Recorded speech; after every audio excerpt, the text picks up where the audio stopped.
Steakager arrives. Let's crack it open and take a peek. Just out of the box, you have your bottom and top rack, instruction manuals, and you can see it's packaged for shipping very well.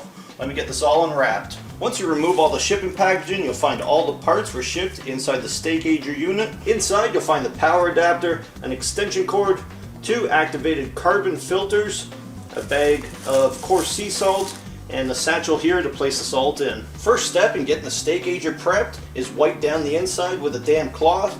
I'm using one of these Lysol cloths, just going to give the inside a quick wipe. Next, take the supplied coarse sea salt and place it inside the satchel. The satchel has a small opening.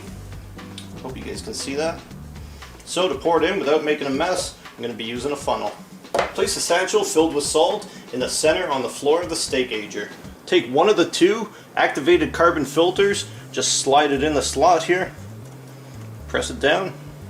Give both the racks a quick wash with soap and water, then just slide the racks in. The bottom of the door sits in these little notches, so just place it in and close her up. The power adapter cord measures in at 3 feet, while the extension that's provided measures in at 12, giving you 15 feet to your power source. Let's plug it in and check it out. Take a peek at the digital display. You got your humidity, temperature, and how long the unit's been on. So it will go minutes, hours, and then into days, so you know once you plug it in how long your meat's been in there. At the back of the Steakager you can see a small fan. If you put your hand in here you can feel the air circulating around. And you notice the light here. This is a UVC light which kills all bacteria and destroys any odor so your fridge does not smell. On the top right you'll notice another fan. This controls the humidity, and this is where the carbon filter is inserted. Just a quick outside look, that fan's located here. The carbon filter, little exhaust hole. For the first run I'll be using 11 pounds of whole ribeye. Other cuts you can use are T-bone or New York strip. It's easy to prep the meat. All you have to do, pat it dry with paper towel. Then simply place the Steakager with the meat inside your fridge. The power cord runs through the magnetic strip, and I checked that there's absolutely no leaks with the door shut. So let her go. I don't know how long I'll leave it, but we'll see it when it's done. Here's a quick peek at the wire running through the magnetic strip on the fridge. It's 100% completely sealed. Put a little bit of painter's tape on here just to hold it up. Then run it back to the plug. You're good to go. Here's how the beef looks after 51 days of dry aging in the Steakager. Time to take it out. Here's a quick peek at the gauge built into the Steakager after 51 days.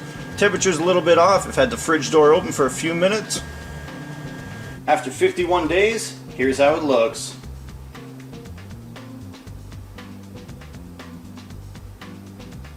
Here's another peek so everyone can see. We'll flip it over, check out the bottom side.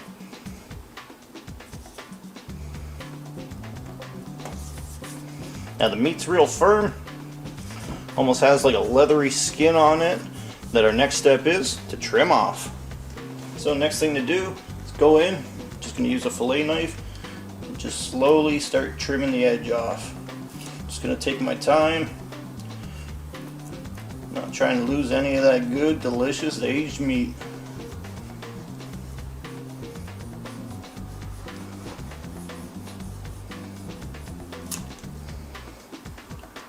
And you can see, already starting to get down to that good, nice, soft beef. I'm going to get this cleaned up. I'll be right back. Here's a look after trimming it up. Both sides looking nice. Now once it's cut into steaks, I'll go in, you'll be able to see it a little bit better and trim it up a little bit cleanly. This is the stuff that's trimmed off, so it's sort of waxy, but underneath you can still feel the fat and the moisture in the meat. But just discard this stuff. Now time to cut steaks. You can make your steaks however big you want. I'm going to go around 1.5 inches or so.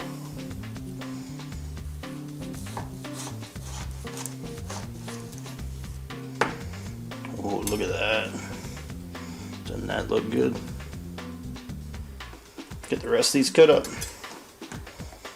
After cutting the dry aged beef, I got 7.5 inch steaks, and that last one is 2.25 inches thick. After the steaks are cut, go in and do one more final trimming. So now that it's cut, you can see that this little piece here, it's not hard, but just take a knife, give it a quick little trim and clean up that corner. Can't wait to eat these. Time to get this beautiful big steak on the barbecue and test this out. Got the Weber kettle fired up at 225 degrees. Gonna start off with a sweet kiss of smoke. Then a quick sear over some hot lump charcoal. Hot off the grill, let's slice into it. Let's cut it right down the middle, check it out.